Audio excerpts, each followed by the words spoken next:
Well, the poster boy for the woke has fallen on his sword. Canadian Prime Minister Justin Trudeau has done what he should have done a long time ago and resign.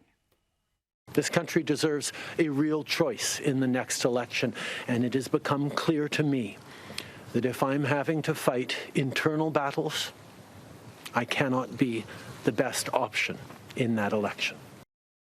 Well, this is what happens when you run a government obsessed with woke politics, green zealotry, an out-of-control migration program, and lack of action on what counts, that is, cost of living. It sounds awfully familiar to what we've got here at home, doesn't it? Perhaps this should serve as a warning to Anthony Albanese. Joining me now is former White House Press Secretary Sean Spicer.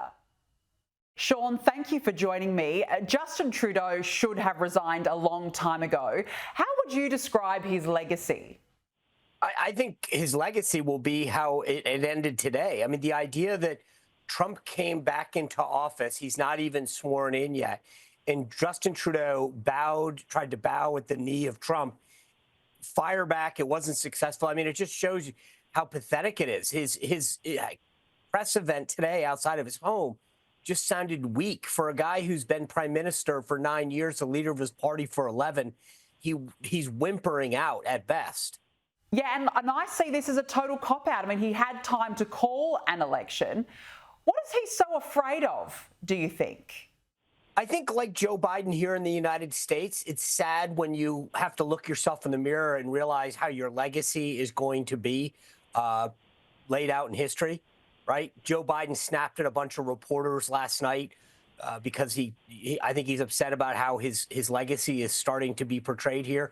And I think Trudeau realized how he's going to end his tenure as prime minister and leader of the party up there. For that reason, I think he's realizing that it's all coming to a very, very difficult end. And for anybody, that's a challenging thing to face. But when you've been in power as long as somebody like Trudeau, and to whimper out the way it is, he's not even putting up a fight. He's admitting defeat right out of the gate. I thought it was just a huge sign of weakness. You know, I think he will be remembered for that.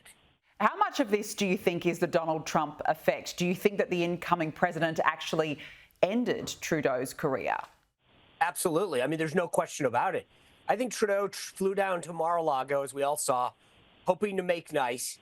Trump mocked him down there, calling him the governor of Canada. He looked weak. He had to fly home. His own party recognized that he looked weak. He tried to show Trump that somehow the tariffs weren't going to have an effect and that he could play. And it's like playing a weak hand in a card game. You know, at some point, everybody sees your cards and realizes that you can talk a good game, but you're playing a weak hand. And Trudeau, Trump exposed Trudeau for being very, very weak. He didn't look strong. And I think both in terms of his party politics internally and then the nation as a whole, he came off just looking like a very feckless leader. And I don't think there was any choice for him but to go out the way he did today. I just will say that I can't imagine that his staff treated him well. This did not look like a man who was ending a very long tenure as the way he should have. I mean, he had a very strong political rise, and the idea that he's ending on the note that he is, dissolving Parliament until March, he comes out really, really ending on a weak, feckless note. Absolutely. Look, let's move on now to what I'm describing as a delicious moment of Carmela Harris's career. She today has officiated Donald Trump's win. Well, today was obviously a very important day, and it was about what should be the norm and what the American people should be able to take for granted, which is that one of the most important pillars of our democracy is that there will be a peaceful transfer of power. Look, Sean, she took a parting shot there. It must have been a bitter pill to swallow.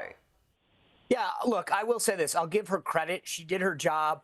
She couldn't help, as you point out, making a couple snide comments on there, acting like somehow she was holier than thou.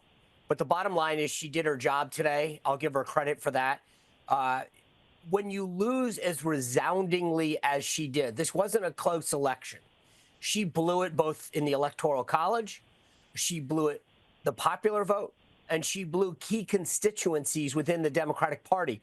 So I have a hard time thinking it would have looked remotely normal for her to get up there and try to make something of this. I think she did the only thing she could, which was preside over the chamber, try to make a couple of comments to her base, and move on. But look, it was a great day for those of us who have been supporters of President Trump to see this officially certified and put us now at 13 days from the inauguration of his second term.